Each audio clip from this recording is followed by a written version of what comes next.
Our story today is about the fighter within you.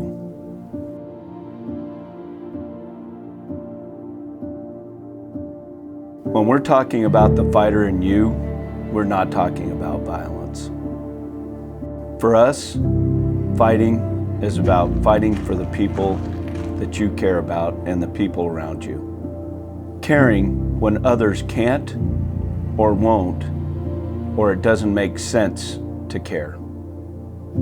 Believing in them when they repeatedly fail. Because people are worth fighting for.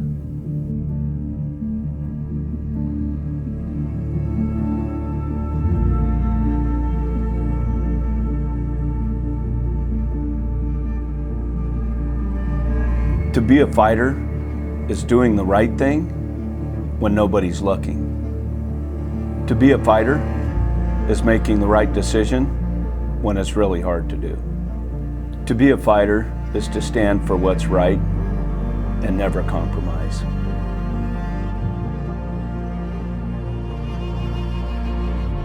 Our story is about the fighter in all of us. The parents raising their children to become responsible adults. First responders going into dangerous situations to save our family, our children, our parents.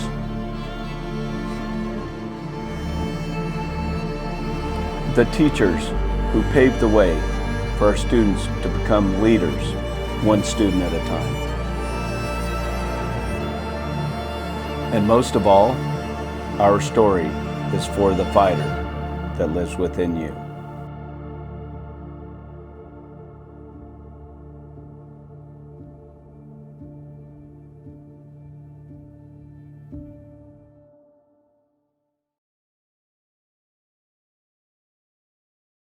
The fighter within all of us is not necessarily something that we create, but rather something we discover. As we really get to know our true selves, we learn about our abilities, we learn about what we care about, and we learn how to take those things that are really a part of who we are and thrust them into the fire. And when we do that, that's when we're able to make a difference. Now, to inspire us and give us an example of what this looks like, we are going to the great city of Las Vegas, Nevada. I'm going to introduce you to a friend of mine who's a great fighter. His name is Guy Wells. He's the president and owner of Wells Cargo Construction. The story of how he fought for the company, on how that fight cascaded down into the culture and touched the lives of his people, is the basis of our story today. So generationally, I grew up in what I call an old school family. The father, the stay-at-home mom, and my dad was a pretty hardcore businessman. Very well respected, don't get me wrong, very well respected, but very intimidating and very direct and very much upfront and in your face. This is where I learned my leadership from. It's the only leadership that I really knew. I was about 23 when I started at the company. You can see I'm not 23 anymore. I was about 35 when my dad made me president of the company. So I was pretty young and given a lot of responsibility at a very young age, which again leads into where's the fight in you to become something that you don't think you can become. As a manager, as a young leader, there was a lot of things that I didn't know, that I had to learn. My dad used to call it baptism by fire. Throw me in the fire and see how I did. I made a lot of mistakes early on and was misguided, misled. Ultimately, I knew who I wanted to be. I didn't know how to get there. And as a product of that, we struggled with morale. I struggled with how to lead people efficiently and effectively while I was still fighting within myself. And that period of time was just a difficult period of time. The people in the company weren't necessarily connected. There was backbiting, which aren't productive and healthy for a company. The one thing that I knew is that this company was worth fighting for, number one, and number two, something had to change. My parents, my mom and dad, were the majority owners of the company. I knew that I had to get to a point where I could own the company and run it the way that, unfettered by the diversity of ownership, the diversity of ideas, and where other people thought that the company should go. And at that point, and to this point, I am the only one that had spent 27 years working in the company. And I went to my parents originally, probably about 2010, and offered to buy them out, and they said no. In 2011, my parents decided that their decision was they were going to give the company to each one of the kids 1/3, 1/3, 1/3. That was the whole catalyst that got us into the legal battle that was a 15-year dispute, was divided ownership. I said, all I want is the ability to run this company the way that I think it needs to be run without anybody else in it with me. I am not asking you for any of your personal assets. You write me out of everything. All I want is the ability to buy and run the company the way that I think it needs to be run. I was coming at it from a me standpoint instead of a them standpoint. And it was pivotal for me to change and look at things in a different light. If I bought the company, what it would mean for me, what it would mean for my family, what it would mean for my future. And when I shifted, I got to see it through their eyes. And really what they wanted to know is, what will this do for them? Not what will do for me, what will it do for them? They said, okay. And subsequently, I bought the company. That's when I stepped into the fight. Now I have a company. I got my wish. Be careful what you wish for, because you just might get it. And I bought a company that was failing financially. I bought a company that was failing morally.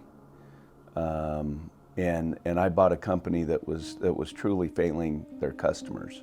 And I went to my father. He was now out of the company. And I said, hey, Dad, I need a bond for a project. And he said, okay. I said, will you co-sign on it for me? And he said, absolutely not, son. You bought the company. So I knew at that point that something had to drastically change. We had payroll every single week. And that was the fight. I had to figure out how to pay my people. People around me started seeing the change in me, and they're like, maybe I don't want to be here. And as difficult as it was, and again, here's the fight coming up, as difficult as it was for me, people started leaving. And as they left, new people are coming forward that see things like I see things. We start to create who we are in the people around us. And I redefined myself into my true self, and those people started showing up over and over and over again.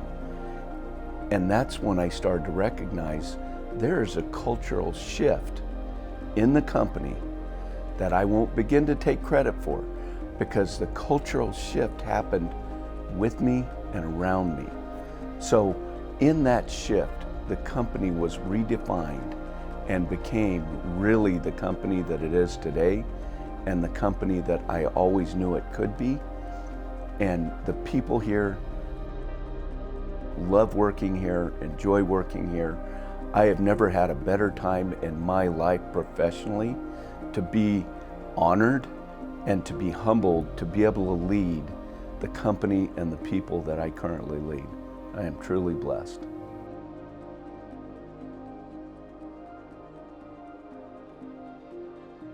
It's very evident that Guy Wells fought to give people second chances. That's why he took the company over. Now you're going to meet one of his people who had to also make the decision to give himself a second chance. His name is Sammy, and his story is moving. And you're going to see from Sammy's story the power of fighting for second chances. Sammy Miranda. Sammy's dad, Art, was a lifelong employee, spent his whole life raking asphalt for us until he retired. And Sammy went on a little bit different journey than his dad. An unfortunate journey, if you may, but still, it was his journey.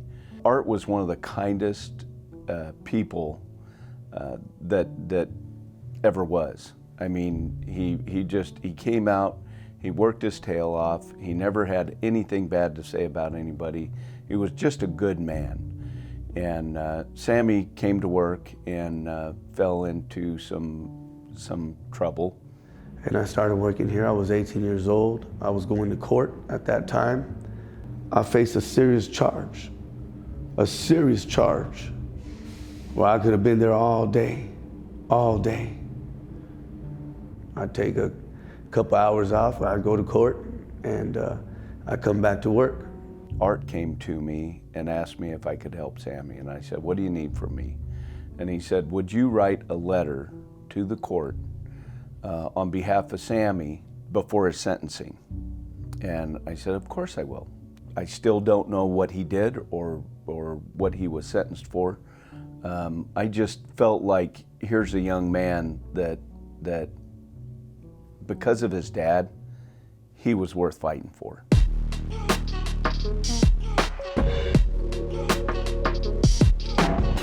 I always kept that letter. You know, years went by, 27 years old, high every day, on my way back to prison, dodging bullets. I had been in a dope house. I had already been up for like 3 days, high, hitting that pipe for 3 days, hitting like there was no tomorrow. I was caught up in a certain lifestyle. I didn't want to live no more. I was a walking time bomb at times, and there I was in this apartment complex, and I heard a voice speaking to me. I left this dope house. I walked down the street. Like I said, I had been high for days. I had a whole different look to me. I had a whole different talk to me. I had a whole different walk. And I ended up in the middle of an intersection. It was about 12 or 1 o'clock in the morning. And when I got to that intersection, in the intersection, it was like I hit a brick wall. That night was a night that changed my life forever. I looked up into the sky, and my exact words were, "God, if you really exist, if you're really real, change my life, take it all away." A few minutes went by, and I guess somebody might have called the police or something. You know, they surrounded me. And pulled out their guns. Get down, you know. They put me in a straitjacket, took me to the hospital. And that morning, I remember they released me. At that time, my parents, they only had one car. And I remember my dad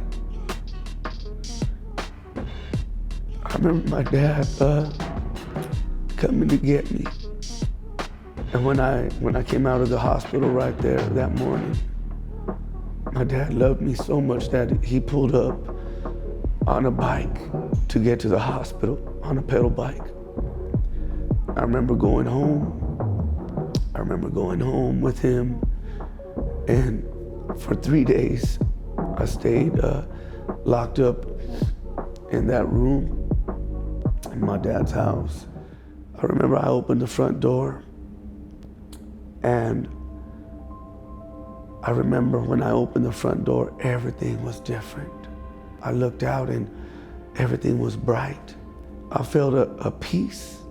My mind was pure, it felt different. I believe that the Spirit of God was working in me. I came back to Wells Cargo, refreshed. I was 27 years old. Mr. Wells gave me this opportunity the Wells family. You know, during this time, I got married. I met my wife, Maria. We got 3 beautiful children. We got 3 girls together, 3 beautiful children. And, you know, I'm blessed. I've been blessed to be here all these years.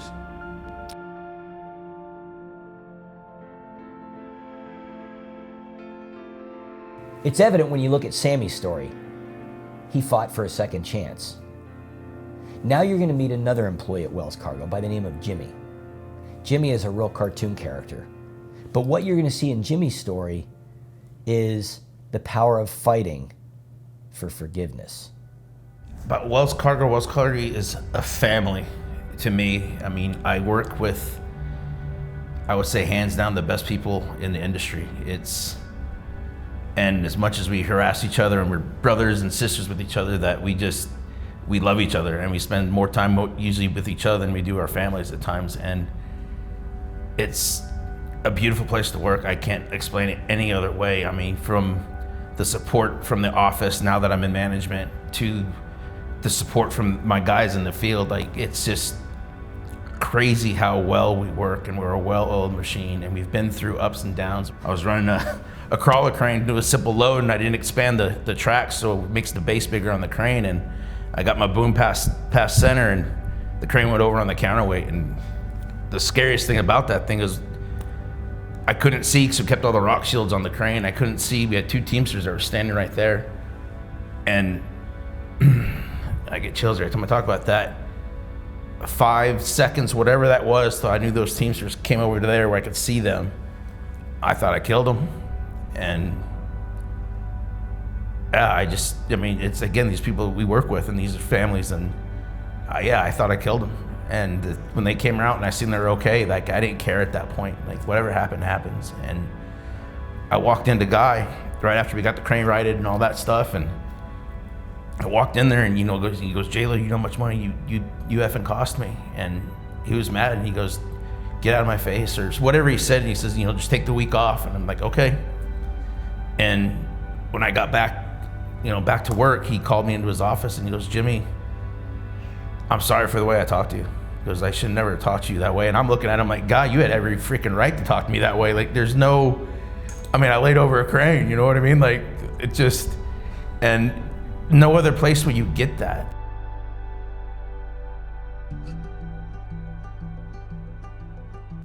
Our story today is about being a fighter, fighting for what's right and fighting for those around us that we care about, and fighting for ourselves to make the right decisions, to do the right things.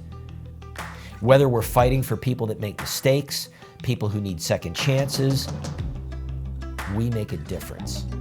This gives our lives meaning and purpose, like very few things in life can. That's why our story today is dedicated to the fighter in you, because some things are worth fighting for. My fighter transformed from early childhood, and as I was brought up, fighter to me was a physical fight. And as I matured, I recognized that the fighter was an emotional fight within me, not outside of me, not with other people, not being mean, arrogant, obnoxious, rude. Really, the foundation of the fight is to find out who you are and who you need to be for the world to see you for who you really are.